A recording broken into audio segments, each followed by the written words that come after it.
Your Xbox just got a huge upgrade. So before I get into today's video, I have breaking Xbox news. Finally, it's been a little slow on the news front for Xbox fans, but that all changes now. Starting today, select Xbox insiders are previewing the ability to integrate full Discord voice integration on your Xbox console. Now, this is a huge win for people who play a lot of cross-play games. When I was deep in Halo Infinite multiplayer, literally playing every day, grinding my battle pass, all of my friends played on PC, and they all use, you guessed it, Discord to communicate with each other. That's like the standard. So whenever I was playing with them, I'd have to have my phone or my laptop as this weird middleman so I can communicate with them while we're playing Halo Infinite, and then I would have to switch back and reconnect my headphones to my Xbox in order to access game chat or proximity chat. If you were really into the console wars, Xbox versus PlayStation, ponies versus Xbots,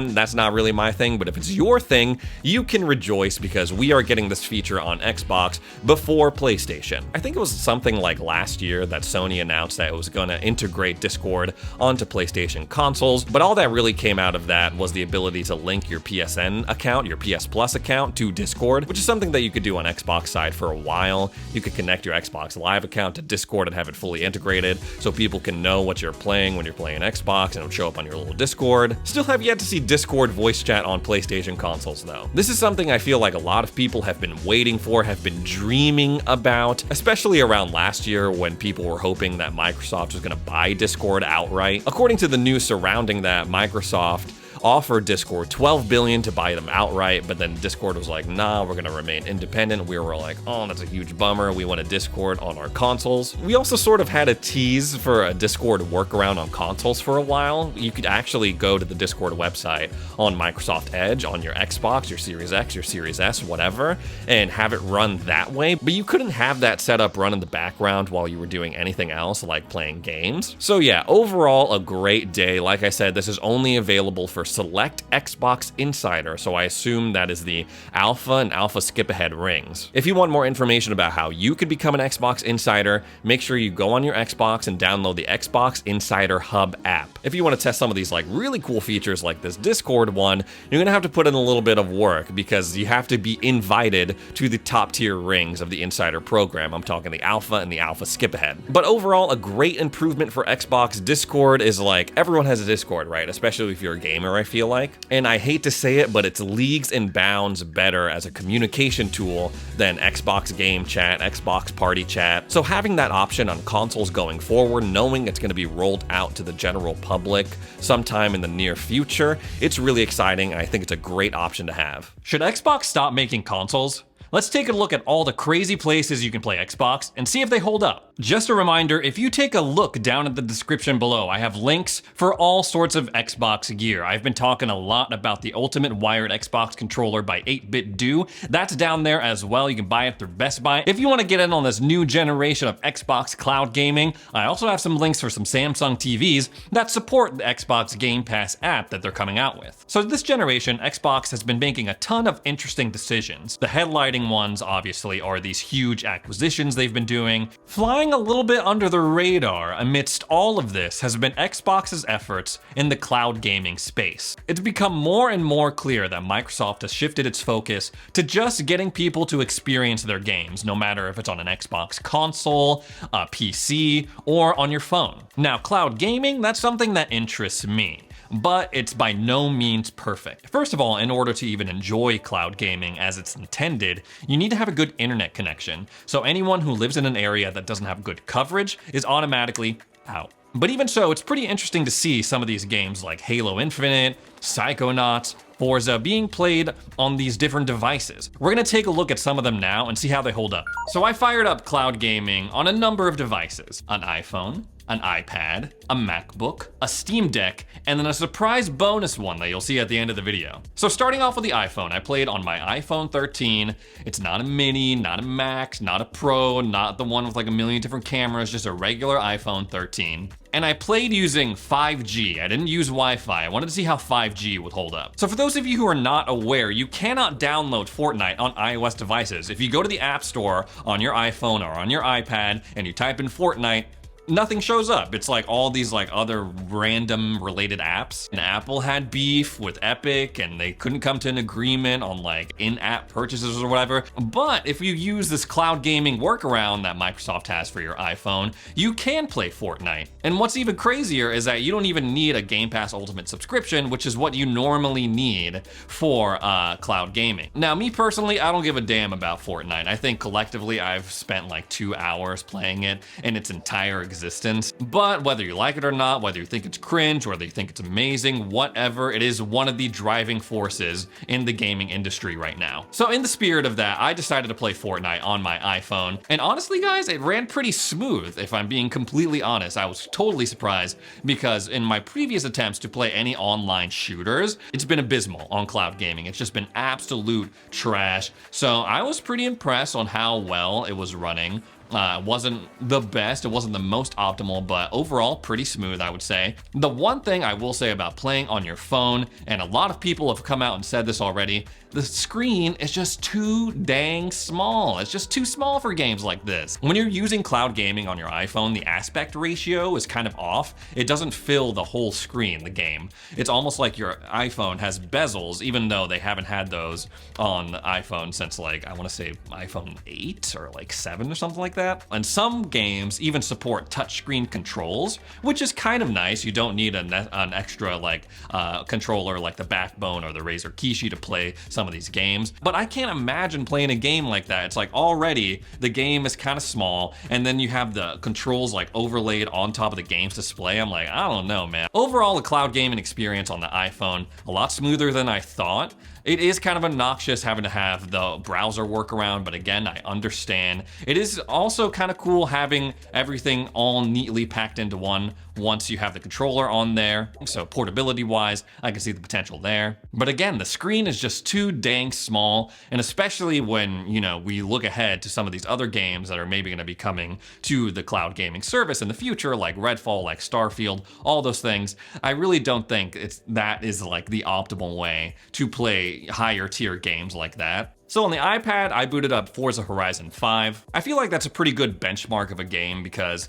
it does require you sort of to be online, and graphically, it's pretty impressive when you play on a console or on your PC. So it's like, okay, knowing how beautiful this game looks on the Xbox Series X, how does that translate to cloud gaming streaming experience? And again, I was pretty impressed. There was a decent downgrade in the resolution when it came to the graphics, but it ran relatively smooth, and especially the car itself. The car itself looked great. The environments around it, especially when you got into like the dirt roads and stuff, more of the wild nature aspects of the game, that's when you started to know, okay, does not look nearly as good as, you know, even playing on a Series S. On the iPad, I experienced the most stuttering, for sure. There was like a period of like 2 or 3 minutes when I was driving, it was like, I was like, okay, I'm gonna pull over real quick, I'm gonna let the game catch up, and then I'm gonna go. And once I did that, it fixed itself. For both the iPad and the MacBook, I use my 20th anniversary Xbox controller. It's pretty simple, it's pretty straightforward, connecting your controller via Bluetooth to either device. And again, in the past, I have experienced some pretty serious controller latency that seems to have improved this time around. Moving on over to the MacBook, I decided to play Halo Infinite. Now, Halo Infinite in the past, when I've played on the cloud, it's been even below abysmal. It's been like trash. Like I couldn't get one shot, couldn't even buy a kill if I tried. Just because I was like, okay, I'm gonna input shoot, I'm gonna input look around, and it would take like 2 to 5 extra seconds and turn to like register what I was trying to do with my controller, and then have my Spartan respond in game. So I had already tried some online experiences with Fortnite and Forza Horizon 5 on the other devices, so I was like, okay, let me boot up the campaign mode for Halo Infinite and see how it goes. And when I first opened up the menu and it loaded up the game, I was not hopeful because I was trying to navigate the menu and it was taking forever to move the cursor up and down. So I was like, oh no, here we go again. But once I was in Zeta Halo, that single player campaign, I was pretty impressed with how well it ran. I was sprinting around, jumping around like a crazy person, grappling like a crazy person up mountains, and it was going pretty smooth. Again, the resolution wasn't as tight as as it was on my Series X, but I was pretty impressed with the frame rates and the stability. At the time when I was playing Halo Infinite, when it first came out, I was like, oh, this is pretty fun, the campaign.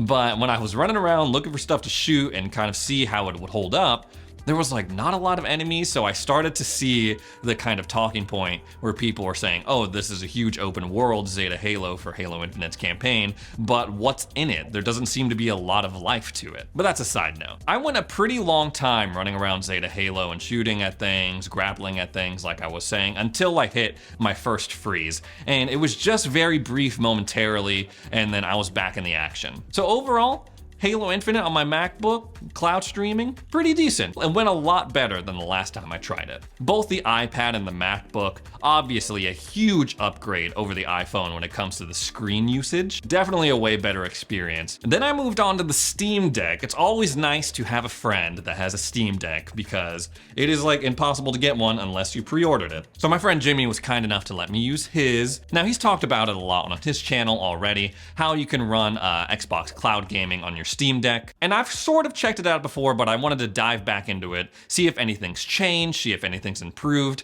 Obviously, cloud gaming is still in its beta phase, so it's ongoing, the work. So for the Steam Deck, I decided to jump back into Forza Horizon 5. I was very impressed. I don't know if I'm just like starstruck by the Steam Deck at this point, but it handled very, very well. And I gotta say, guys, this was my favorite experience by far amongst these devices. It was the perfect halfway point, I think, between the portability of you having your phone and the backbone controller or the Razer Kishi or whatever you use, but also the screen size and the resolution that I enjoyed from the bigger devices like the iPad and the MacBook. And again, I was impressed with how well it ran. Was it perfect? No. Interestingly enough, we found that Forza Horizon 5, for some weird reason, played better on Xbox Cloud Gaming on the Steam Deck versus when you ran it natively on SteamOS. That was a little strange, I will say. It sent me down this rabbit hole all over again, reignited my desire for an Xbox handheld device. Every time Jimmy talks about the Steam Deck,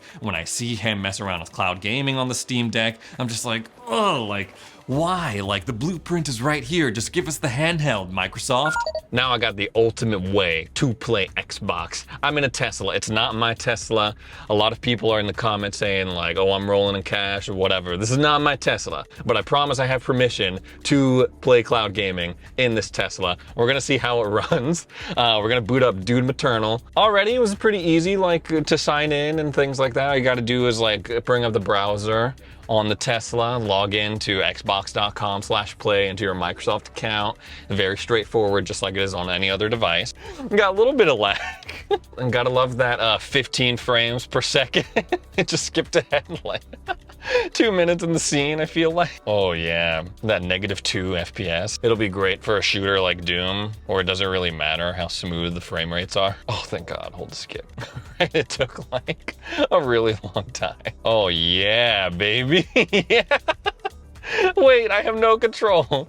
What's going on? Do I have inverted control? Oh, lordy lord. Oh, lordy lord. I cannot even control my dude. Dude, I'm just shooting. What is happening? Bro, Elon, what is happening? I gotta mention that I'm on my friend's Wi-Fi connected to his like hotspot. It keeps directing me to the ceiling. Great. Okay, can I shoot one per? Damn it. Shoot the leg. Okay. Whew. Okay. Just a little bit. No, no, no, no. Yes, yes. Okay, got one. Okay, I've had just about enough. Cloud gaming in a Tesla? Nah, it ain't it. That was just about the worst cloud gaming experience I've ever had. Tried it on the local network connection, tried it on my friend's hotspot. Nothing, dude. Abysmal. Would not recommend it. Maybe you could try it. If you have a Tesla out there, it'll work out different for you. For me, nah, I'm never doing that again.